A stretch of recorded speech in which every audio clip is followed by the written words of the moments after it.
jadilah sepasang pohon yang mampu melindungi dan mampu mengayomi tanaman yang ada di bawahnya, yaitu harus punya. Halo, assalamualaikum warahmatullahi wabarakatuh.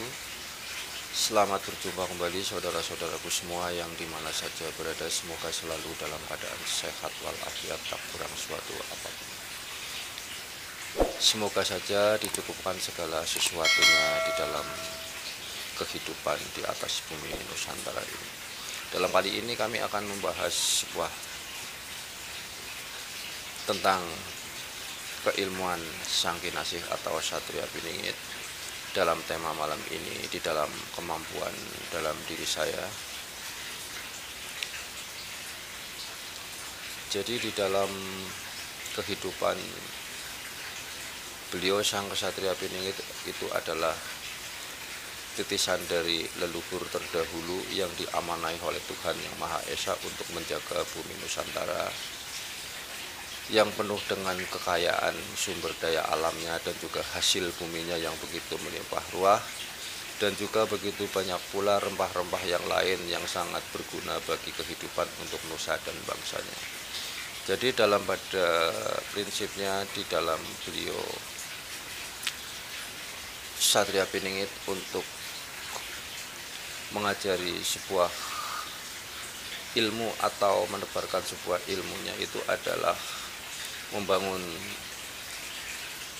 sebuah pribadi yang kokoh dan kuat. Bagaikan sebuah bangunan itu harus mempunyai pondasi yang sangat kuat agar tidak tergoyahkan oleh suatu goncangan apapun untuk di dalam kehidupannya.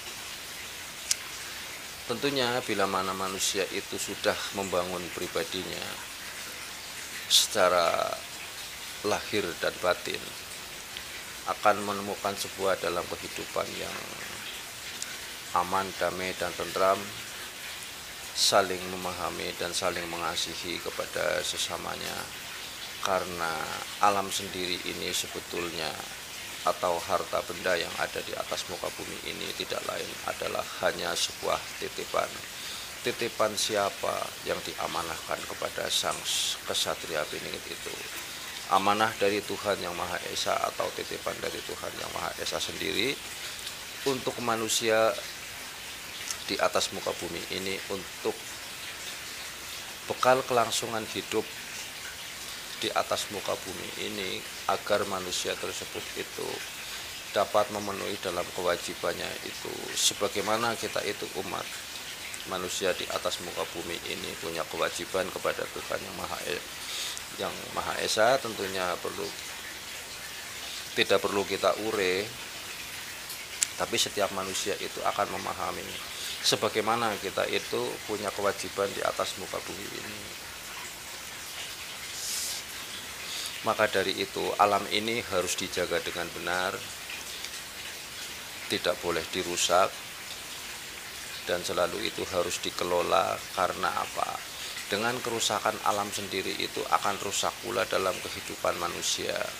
Tapi apabila alam ini itu dijaga, tentunya itu akan terjaga pula dalam kehidupan manusia. Alam sendiri tidak akan pernah menegur kepada manusia itu sendiri, karena dalam keadaan itu selalu akan baik-baik saja. Jadi dalam kepribadian Sang Kesatria Piningit itu memberikan suatu ajaran yang sangat baik kepada umatnya di atas muka bumi ini,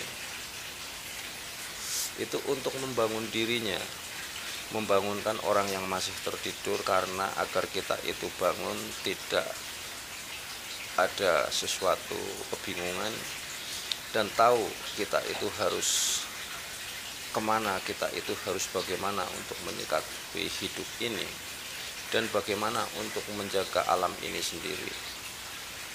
Karena alam itu boleh dikatakan jagat besar, sedangkan manusia sendiri itu adalah jagat cilik, agar kita di antara manusia dan alam sendiri itu bisa bersinergi.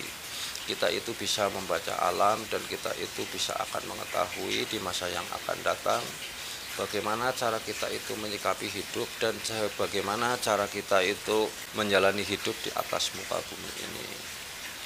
Dalam kata beliau Sang Satya Pinit itu, jadi manusia itu jadilah ibarat sebuah pohon. Pohon ujungnya itu menjulang tinggi sampai ke langit dan akarnya itu menghujam ke bumi yang dalam.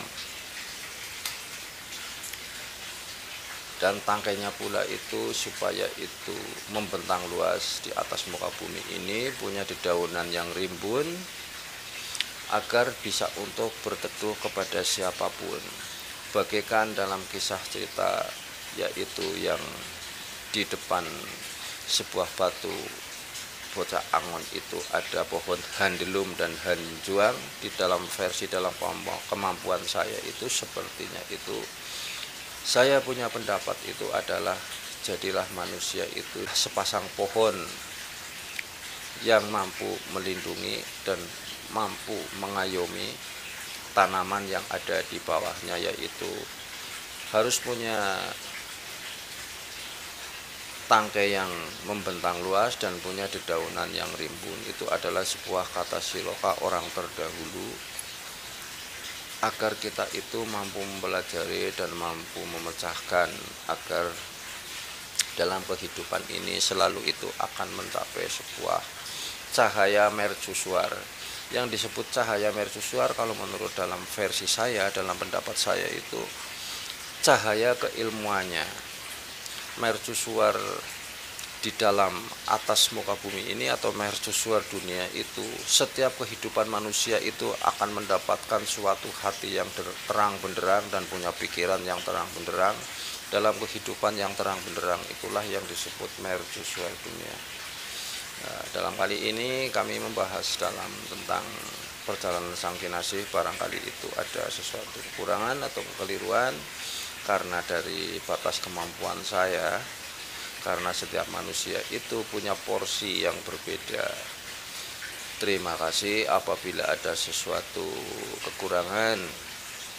Saya pribadi mohon maaf yang sebesar-besarnya. Ambillah segi positifnya, buanglah sisi negatifnya. Barangkali bermanfaat. Assalamualaikum warahmatullahi wabarakatuh.